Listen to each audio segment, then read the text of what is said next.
नमस्कार। रीवा 24 के ताजा तरीन अंक के साथ मैं शैलेंद्र। सबसे पहले प्रमुख खबरें। विजय शाह के विवादित बयान को लेकर कांग्रेसियों ने सौंपा कमिश्नर को ज्ञापन। 19 साल बाद गोविंदगढ़ तालाब बस हादसे में आया ऐतिहासिक फैसला। 62 लोगों की हुई थी मौत। जिले में ड्रोन की बढ़ती गतिविधियों और सुरक्षा को लेकर प्रशासन ने उठाया कड़ा कदम। बिना परमिशन के अब नहीं उड़ा सकेंगे ड्रोन। और पुलिस थानों में जब्त नशीली कप सिरप और कबाड़ वाहनों को लेकर कवायद शुरू। इन खबरों सहित अन्य खबरें विस्तार से। भाजपा मंत्री विजय शाह के बयान को लेकर आज कांग्रेस पार्टी ने कमिश्नर रीवा को ज्ञापन सौंपा है। भाजपा मंत्री विजय शाह के बयान को लेकर देश भर में इस समय राजनीति गरमाई हुई है, जिसको लेकर कांग्रेस लगातार हमलावर है। इसी कड़ी में आज रीवा में भी पूर्व विधायक सुखेंद्र सिंह बन्ना व जिला अध्यक्ष कांग्रेस मऊगंज ने कमिश्नर रीवा को ज्ञापन सौंपा है। उन्होंने मांग की है कि इस तरह के अपमानजनक बयान देने वाले नेताओं के ऊपर तुरंत कार्रवाई होनी चाहिए। आपको बता दें कि विजय शाह ने कर्नल सोफिया कुरैशी को आतंकियों की बहन बताया था। वहीं हाल ही में उप मुख्यमंत्री जगदीश देवड़ा ने भी एक विवादास्पद बयान दिया है, जिसमें उन्होंने कहा है कि देश की सेना प्रधानमंत्री के चरणों में नतमस्तक है, जिसको लेकर एक बार फिर राजनीतिक भूचाल आ गया है। क्या कहना है कांग्रेस नेताओं का इस विषय में, आप खुद सुनिए।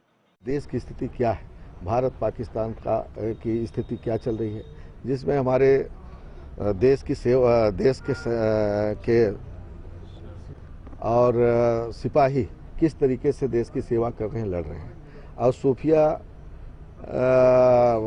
कर्नल सोफिया जी ने जिस तरीके से देश का नेतृत्व किया और वहां पहुंच करके, और उनके खिलाफ जो प्रदेश के मंत्री हैं इस तरीके से बचकानी बात बोले, जिससे हम समझते हैं कि भारत देश का हर नागरिक आहत है।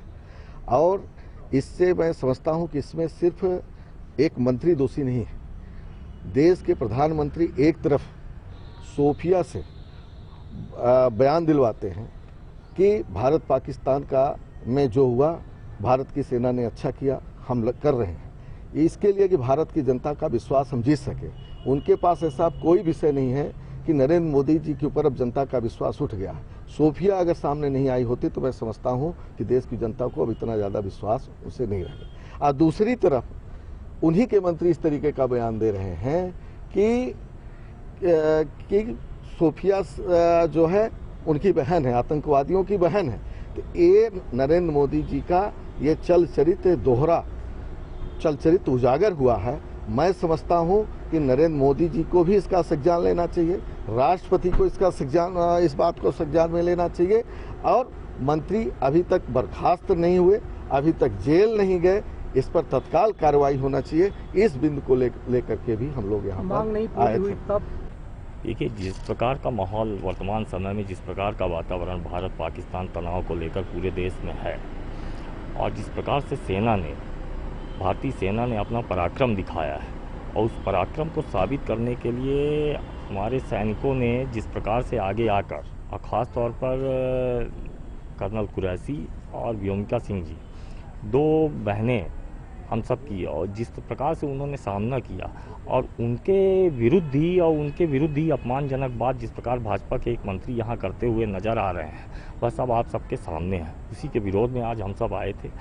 और कांग्रेस पार्टी ने पूरे प्रदेश में ही इस बात के लिए जन जागरण पहले ही कर रखा है। हमने हर थानों में FIR कराने का भी आवेदन दिया था। उसी तारतम्य में आज हम फिर, जो जानकारी आई है कि हाई कोर्ट के आदेश पर कुछ मुकदमा कायम किया गया है, पर अभी तक उस में कोई कार्रवाई नहीं हुई है। उस कार्रवाई की मांग को लेकर इस दौरान गडरा हत्याकांड को लेकर भी पूर्व विधायक सुखेंद्र सिंह बन्ना ने कमिश्नर को पत्र सौंपा है।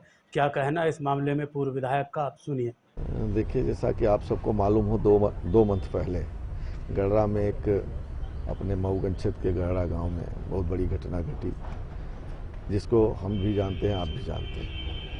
और जो घटना घटी, इससे पूरा मेरा क्षेत्र आहत है। अब इस घटना को लेकर के परिजन हो और भी कुछ लोग और हम सब ने CBI जांच, न्यायिक जांच की मांग की है, लेकिन अभी तक उसमें कहीं कुछ नहीं हुआ।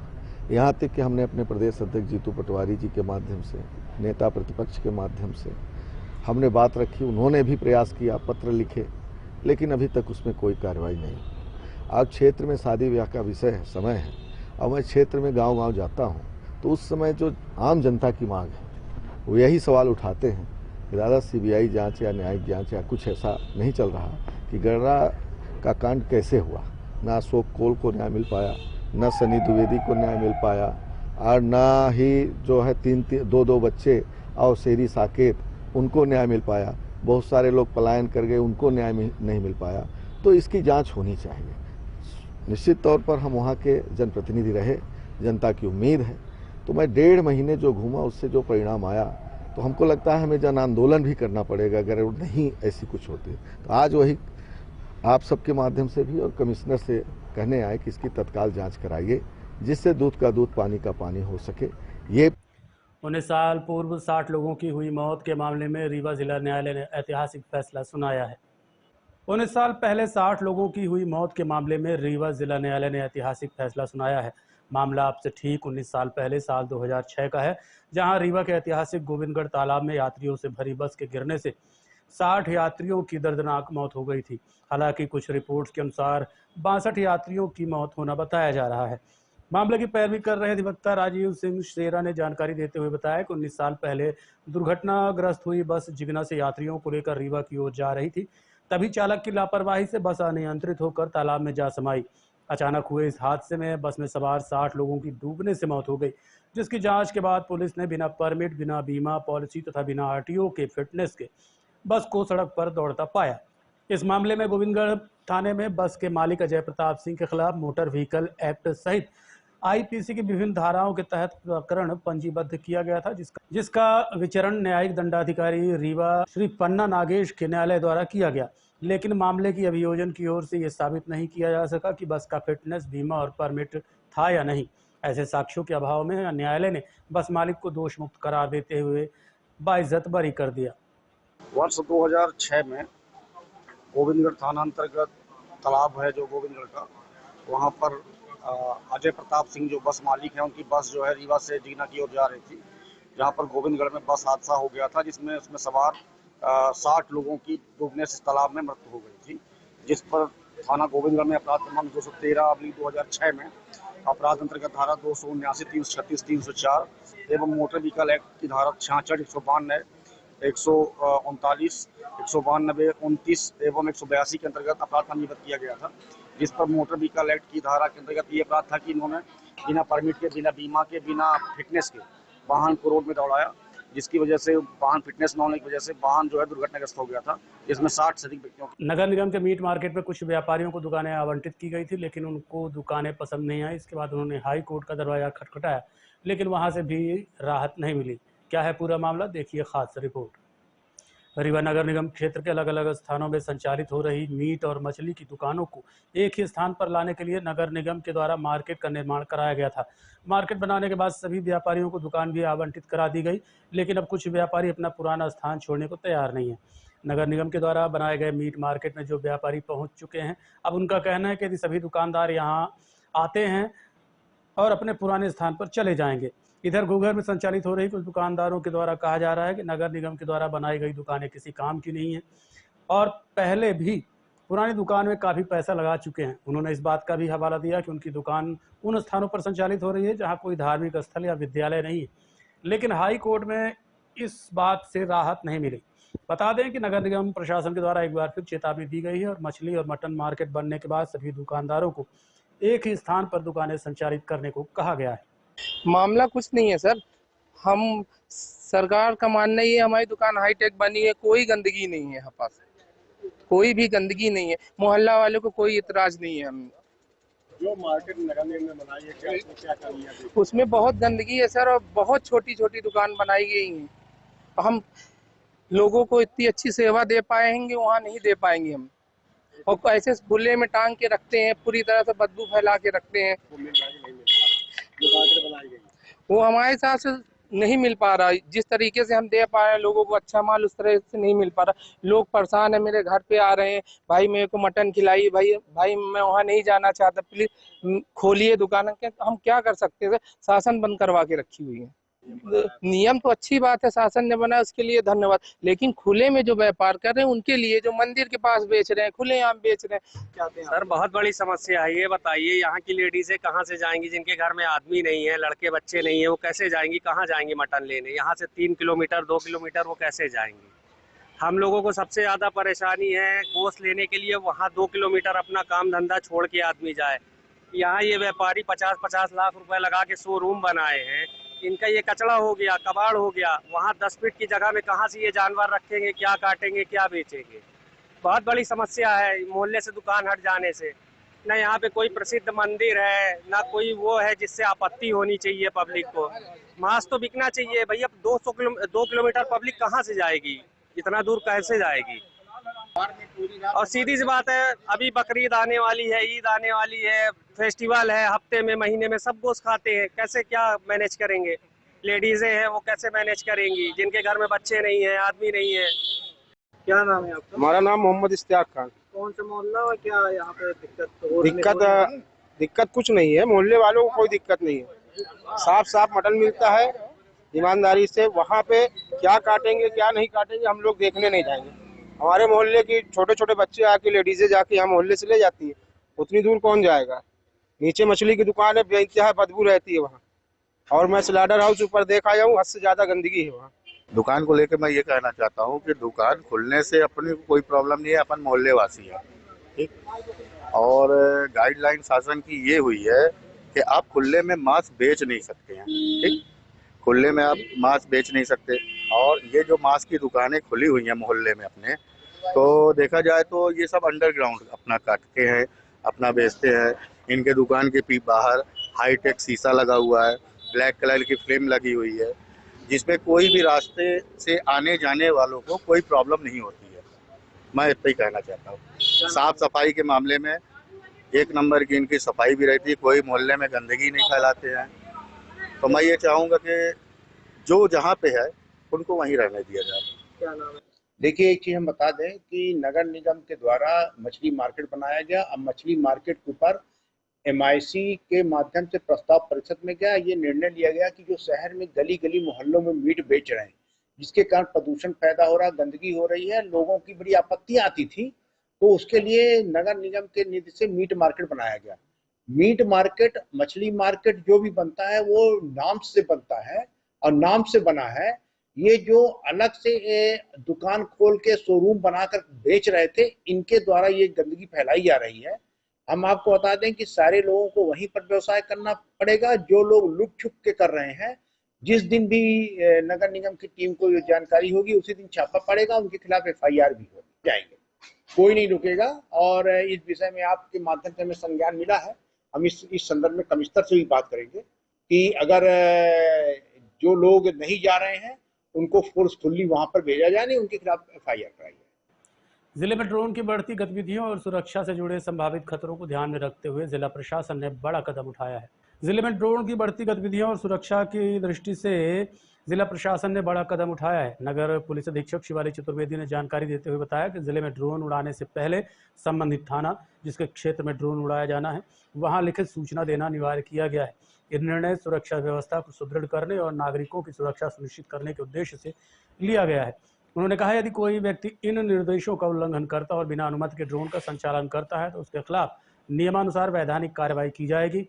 ये कार्रवाई ड्रोन जब्ती से लेकर आपराधिक प्रकरण दर्ज करने तक हो सकती है। ये भारत पाकिस्तान के मध्य तनाव की स्थिति को देखते हुए रीवा जिले में ड्रोन पर पूरी तरह से प्रतिबंध लगाया गया है और समस्त ड्रोन संचालकों को सूचित भी किया जाता है कि उनके द्वारा ड्रोन के संबंध में अपना रजिस्ट्रेशन करवा लिया जाए और अगर किसी थाना क्षेत्र में उनका ड्रोन चलाया जाना है तो संबंधित थाना क्षेत्र से अनुमति लेना अनिवार्य है। अनुमति उपरांत ही ड्रोन का संचालन किया जा सकेगा। बिना अनुमति के जो ड्रोन चलाएंगे उन पर वैधानिक कार्यवाही की जाएगी। अभी वर्तमान में ये प्रतिबंध लागू हुआ है और आप सभी के माध्यम से अभी समस्त ड्रोन संचालकों को सूचित किया जा रहा है। इनको digitalsky.gov.in पर इनको अपना ड्रोन का रजिस्ट्रेशन कराना है और साथ ही जिस थाना क्षेत्र में ड्रोन का संचालन किया जाना है उस थाना क्षेत्र में इनको थाना में सूचना भी देनी है। उसके बाद ही इसमें अग्रिम कार्यवाही की जाएगी। देखते रहिए Rewa 24 news city cable network. मिलते हैं छोटे से ब्रेक के बाद। विंध्य क्षेत्र का number 1 RO showroom sign marketing, जहां पर आप पाएंगे सभी कंपनियों के RO जैसे कि केंट, एक्वागार्ड, प्योरिड, लिफ प्योर, हेवेल्स और सभी प्रकार के आरओ 0% ब्याज में उपलब्ध। बजाज फाइनेंस की सुविधा के साथ हर कंपनी के आरओ में सर्विस बिल्कुल फ्री है। मात्र 6,999 से आरओ शुरू है। कोई भी आरओ किसी भी कंपनी का आरओ लेने पर आपको एक डिनर सेट बिल्कुल फ्री मिलेगा। बस आपको पता याद रखें, sign marketing, hospital road, Gandhi complex, Rewa. Mobile number 9407817224। Silpara नहर घूमने गए प्रधान आरक्षक का शव पुलिस ने बरामद किया और परिजनों को सौंप दिया है।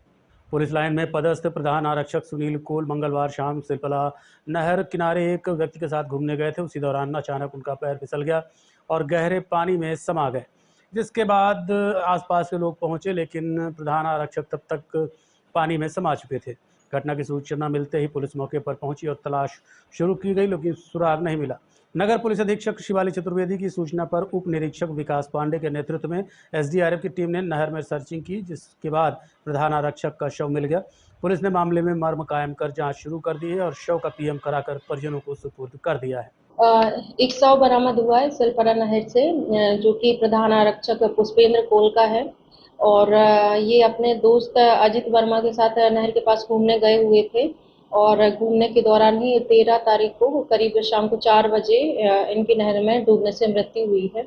इनकी पोस्टिंग पुलिस लाइन में थी और इसकी सूचना थाना को दिनांक 14 को प्राप्त हुई थी इनके दोस्त अजित वर्मा के माध्यम से। देखते रहिए Rewa 24 news city cable network. मिलते हैं छोटे से ब्रेक के बाद। हड्डी जोड़ एवं रीढ़ रोग तथा स्त्री रोग एवं प्रसूति रोग का इलाज एक ही छत के नीचे।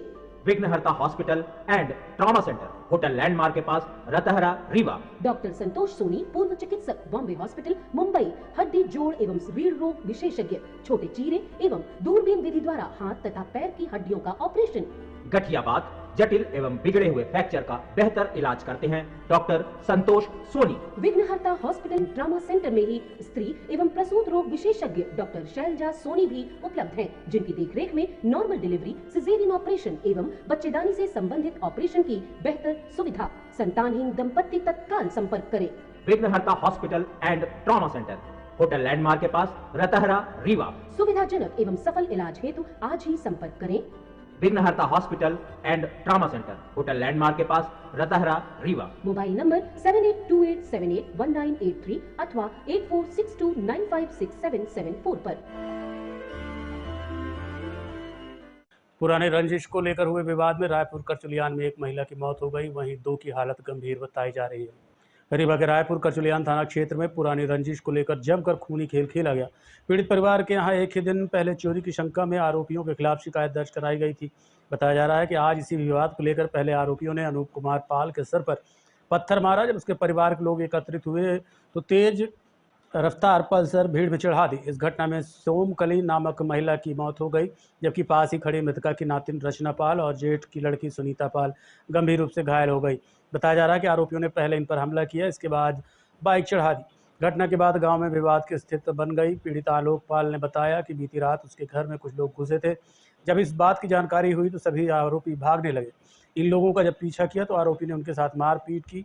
इसमें हीरालाल पाल, अजय पाल, भूरा पाल, उमेश पाल सहित अन्य लोग शामिल थे। फिलहाल मौके पर पहुंची पुलिस के द्वारा मृतक सहित घायलों को रीवा के संजय गांधी अस्पताल लाया गया। घटना ये हुई, कल हमारे चाचा जी के यहाँ तिलक था। हम लोग सब तो तिलक में थे। घर में 2 आदमी घुसे, लेडीज 2 घर में थी। उनने 2 आदमी घुसे तो वो घर में कोई नहीं था, सब चाचा के यहाँ घर थे में थे तिलक में। तो हल्ला की तो कोई आदमी घुसा था, तो हम लोग आए, सब कोई देखे तो भाग रहे थे। हम लोग चहटने पकड़ने के लिए दौड़े। तो जैसे ही हमारे घर के आगे ही एक दरिया हरियाली प्रोजेक्ट बना हुआ है, बाउंड्री लगी हुई है चारों तरफ से, वो उसमें कूद कर उस पार निकल गए। हम लोग भी दौड़े, दो तो पहुंचे। फिर इतने में ये हुआ कि ये कल अजय पाल, भूरा पाल और मथुरा पाल और ये ललऊ पाल और ये एक और नाम है हीरा पाल, ये सब आए। तो ये हम उनको चहट रहे दौड़ने के लिए, वो हम ही को आके मारने लगे। हम ही लोगों को, हम लोग डंडे में नहीं थे, उसको पकड़ रहे थे। आखिर बात क्या, क्यों आए थे, कैसी बात है। तो वो हम लोग को मारे डंडे से। यहाँ लगा, 3 आदमियों को लगा, वो और 2 घर में है। तो फिर इसके बाद हम लोग चले आए, मार दिए तो मारा, हम तो खाली हाथ थे।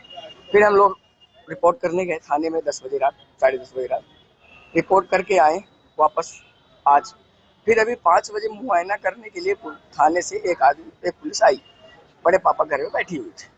हमारे बड़े पापे के लड़के तो रसगरा से आ रहे थे वापस, तो इन लोगों ने जो कल माराई किए थे, उन्होंने अपने दुकान से, उनकी दुकान हमारे घर के आने जाने के लिए पड़ती है, अपने दुकान से एक पत्थर मारा सर में।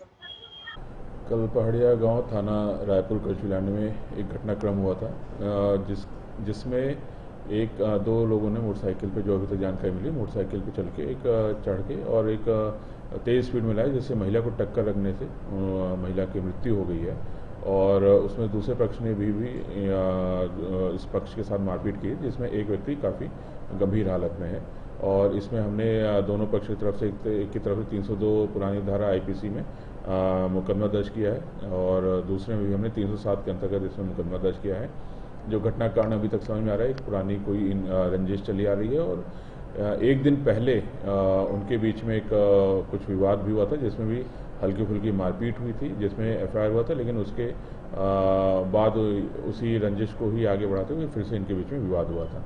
और पूरी घटनाक्रम पे वो किया जा रहा है, वहाँ पे पुलिस फोर्स डिप्लॉय कर दिया गया है और PM हो गया है महिला का। बाकी ये पहाड़िया की घटना है 362 जो अभी लेके आए हैं, उसमें एक्सीडेंट बता रहे हैं, कुछ लोग बता रहे हैं कि मारपीट हुई है। तो अभी जिसमें एक महिला तो ब्रॉड डेड मृत अवस्था में लाई गई है और एक महिला जो है उसके सिर में चोट है गंभीर, जिसे CT स्कैन के लिए भेज दिया गया है और एक 8 साल की लगभग बच्ची है। वो तो अभी बाद में, पहले इलाज तो हो, पहले इलाज जरूरी है। हाँ, वो बातचीत कर रहे हैं दोनों, बच्ची और वो दूसरी जो औरत है, वो दोनों बात कर रही है। महिला की मौत हुई? हाँ, एक महिला की मौत, इसका नाम श्यामकली है। पुलिस थानों में वर्षों से जब्त कबाड़ वाहनों और नशीली कप सिरप के निस्तारण को लेकर पुलिस विभाग द्वारा कवायद जारी है। जिले भर में पुलिस थानों में जब्त वाहनों की भीड़ बढ़ती जा रही है, जिसके लिए पुलिस विभाग द्वारा कवायद की जा रही है। पुलिस थानों में जब्त नशीली कप सिरप का भंडार भी बढ़ता जा रहा है, जिसको लेकर पुलिस प्रशासन की ओर से प्रयास किए जा रहे हैं। आपको बता दें कि हाल ही में मऊगंज में जब्त वाहनों में भीषण आग लगी थी, जिसमें दर्जनों वाहन जल गए थे, जिसको लेकर पुलिस एक बार फिर सक्रिय हुई है।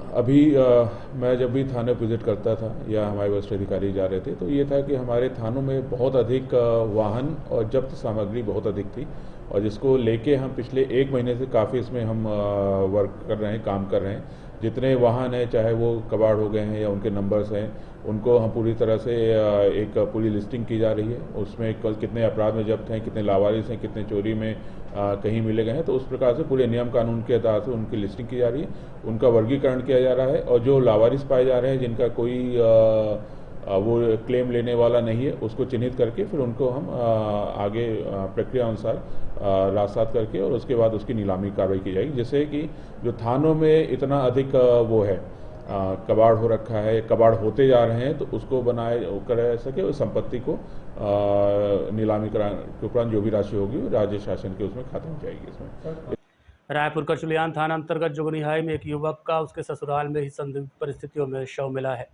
घटना के संबंध में मृतक सुरेंद्र साकेत के चचेरे भाई ने बताया कि उनका भाई ससुराल गया था, जहां उसके मौत की खबर मिली। इसके बाद जब वो लोग पहुंचे तो पुलिस के कारण उन्हें अंदर नहीं जाने दिया गया। परिजनों का आरोप है कि मृतक की हत्या उनके साले ने की है, जो मानसिक रूप से कमज़ोर है।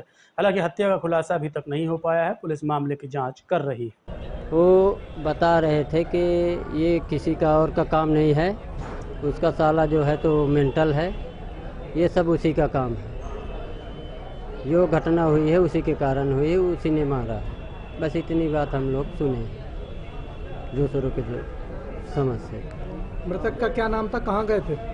वो वहाँ सुरेंद्र नाम था, भाई के ससुराल में था। और हम लोग तो गांव में रहते हैं, हमारे चाचे के लड़के हैं वो वहाँ बैकुंठपुर में। और जब घटना सुने तब हम लोग वहाँ से आए और वहाँ जोगिनिहाई पहुँचे, देखे तो वहाँ पुलिस वाले थे, तो वहाँ हम लोग को कुछ जाने नहीं दिए। जब पंचनामा हो गया तब जाके देखे घाव था। फिर वहाँ से रायपुर ले गए, रायपुर से रखने के लिए उनके पास साधन नहीं था तो यहाँ भेज दिए। साथ में ले आए यहाँ, रात में करीबन यहाँ 12 बजे वहाँ शिफ्ट कर दिए फ्रीजर में। इसके बाद हम लोग घर निकल गए। आपका क्या नाम है, आपके कौन थे? ब्रिजलाल हम साकेत नाम है हमारा, वो हमारे चाचा के लड़के हैं। एक सुरेंद्र साकेत नाम के व्यक्ति के बॉडी मिली थी कल करीब दोपहर की बात है, और वो अपने भाई के साले के यहाँ गया हुआ था, ऐसा पता चला था, और वहीं उसी घर में ही उसकी बॉडी मिली थी। जो समझ में आ रहा है कि कुछ ऐसे कारण थे कि लोग उससे परेशान थे, उसकी वजह से संभवतः ये हत्या हुई है, और जिसमें अभी हम पूरी विवेचना कर रहे हैं अभी, और 1-2 संदेही हमने राउंड अप किया है और निश्चित रूप से जल्दी। 15 मई को मुख्यमंत्री डॉक्टर मोहन यादव का रीवा आगमन हुआ था, जिसको लेकर आज जिला पंचायत अध्यक्ष नीता कोल ने पत्रकार वार्ता की। क्या कहना है जिला पंचायत अध्यक्ष का, सुनिए। मैं प्रेस कॉन्फ्रेंस इसलिए कर रही हूँ कि जो हमारे यहाँ कल माननीय मुख्यमंत्री जी 15 मई को आए थे और बिरसा मुंडा कॉलेज का लोकार्पण किए। उसमें हमारी विशेष मांगे ये थी कि हमारा जो इलाका था तो पानी से वंचित था, नहर वहाँ नहीं थी। 20% लोगों में पानी था, बाकी 80% लोग छूटे थे। तो हमारे यहाँ का नहर का घोषणा हुआ है, वो बहुत बड़ा हमारे जीवन के लिए और बहुत बड़ी उपलब्धि है। इसलिए मैं माननीय मुख्यमंत्री जी को और माननीय उप मुख्यमंत्री जी को, माननीय सांसद जी को और सिरमौर विधानसभा के माननीय विधायक को बहुत बहुत धन्यवाद ज्ञापित करती हूँ कि उन्होंने हमारे क्षेत्र को हरा भरा बनाने का काम किए, और आप सबका बहुत बहुत धन्यवाद। हाँ, वो आदिवासी वर्ग के, क्योंकि जो जंगल पहाड़ में जहाँ बसे हुए हैं तो हमारी मांग ये थी कि उनको भगाया ना जाए, वहाँ यथावत उनकी व्यवस्था की जाए। जो जहाँ बसे हैं उनको वहाँ से ना हटाया जाए, उनके वहाँ पट्टा दे के स्थापित किया जाए, ऐसी मेरी मांग थी। आज के अंक में इतना ही। देखते रहिए रीवा 24 न्यूज़। नमस्कार।